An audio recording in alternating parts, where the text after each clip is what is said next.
Hey guys, what's going on? I've noticed it's a really big issue with some of these people who don't know how to overclock their graphics card. It's not that hard, actually. It's pretty simple. Now, I want you to go and grab a piece of software called MSI Afterburner or EVGA Precision OX, I think that's called. The biggest thing with the EVGA Precision X software, I find, is the fact that it is pretty well optimized for EVGA products. So for example, I have a Gigabyte GTX 1060, which is not fully optimized for it, but I find that it is pretty well what it should be. Now, I just want to show you here. So this is the first program you're going to need. You're going to need MSI Afterburner, which is right here. And you're going to need, where is it? You're going to need Heaven, and you're going to need Valley. Oh, I didn't mean to do that. Valley. And you're going to need IDA 64, and you're going to need CPU-id hardware monitor, iFine for temperatures. Actually, for IDA 64, you could just use for CPUs, which, to be honest, you don't actually need to work on. But I think that's really it. Okay, maybe Cinebench if you want to look at your CPUs, but we'll ignore that for now. So, since we have that, we're going to open MSI Afterburner. This is just for people who want to use MSI Afterburner first. So with MSI Afterburner, you'll see this right here. You're going to see that I'm at 0 degrees right now, so that my 43 degrees is on right now. Now, this is not overclocked. What I would usually do is look at this and say, oh, wow, this is not very overclocked. First thing you want to do is fucking max these out. Just max them out. Just say that. Now, I'm going to turn my fans on to 50, just because that's a good... Let's go to 60. Or let's go 55, actually.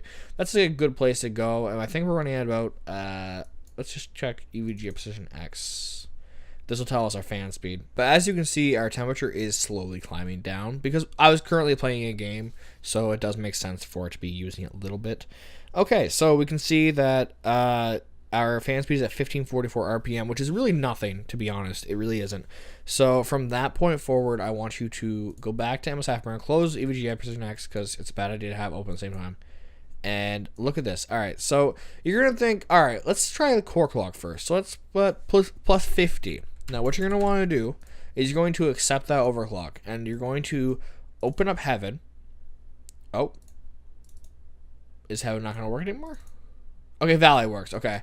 So Heaven's not working for me right now, but oh well. Now, we're going to want to put preset Extreme HD, and then there you go. You have 1080p, X8 anti-aliasing with ultra quality DirectX 11, pretty much everything you need. So when you run that, it'll open up. Pretty self-explanatory. It'll open up like this. Now you're going to notice it's going to start. Now, when you start doing this, you're going to notice it might lag out a bit because I am working on a video while doing this. But you can see that my percentage for power is only at 86%.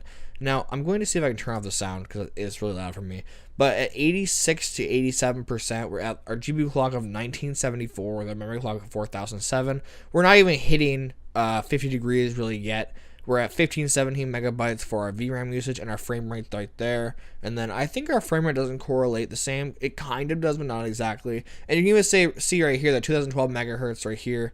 It's a little bit higher in the Valley benchmark for some reason. I don't know why. There's really no explanation for it. So as you can see, there's no artifacting. Nothing's going wrong. So we're just going to quit from application. So from that point forward, we're going to think, okay, let's push a little further. I know how far I can push this card before it will start crashing. So from this point forward, just keep going from plus 50 on the incremental clocks.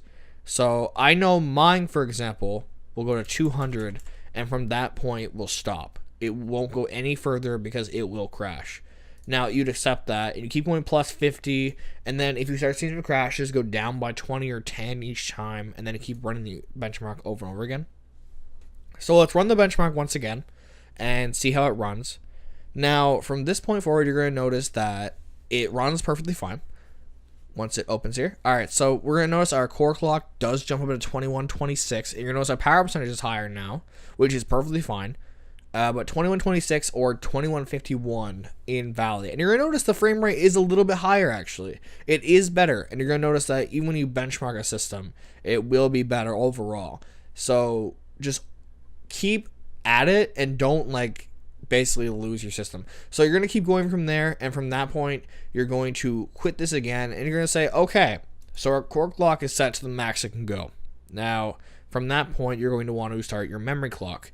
So we're going to go back to MS Afterburner, and you're going to see, let's go about 100.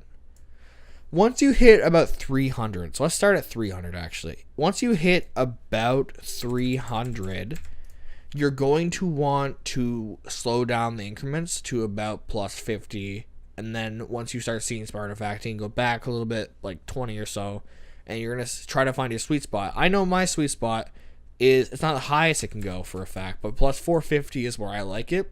And you're going to see if I run the benchmark, it will run with no issue.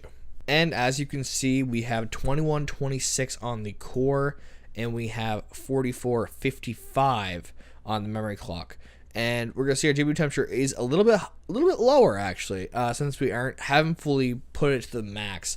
But our memory clock went up from 4000 megahertz to 4455, which is plus 450. But you're gonna notice there's no artifact anywhere.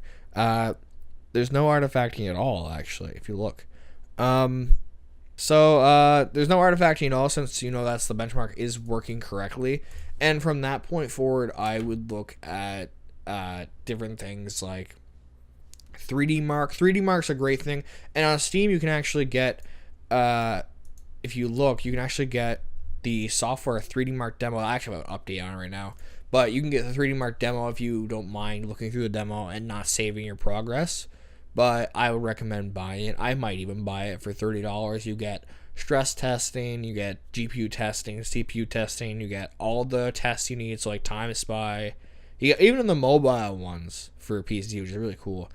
You can do a lot more than just that, but from that point, yeah, I would recommend going into EVGA Precision X, which one you like more, because it really depends on the preference of the person. So for me, I like this. I don't know why I do, but I do. I like the ability to prioritize the temperature is where it's at. I'm gonna put that back up to 92. I didn't mean to do that. And here you can also change the voltage, which you should never do in reality. You just shouldn't. So just keep it at 0. And yeah, that's pretty much it. So if you guys enjoyed the video, please like and subscribe. And if you want to see more of this, like basically graphics or overclocking type content, because I'd like to show you how to overclock the CPU, which might not be the easiest to record, but it is really cool that I can do that. So yeah, if you guys like this video, please like, subscribe, and see you guys next time.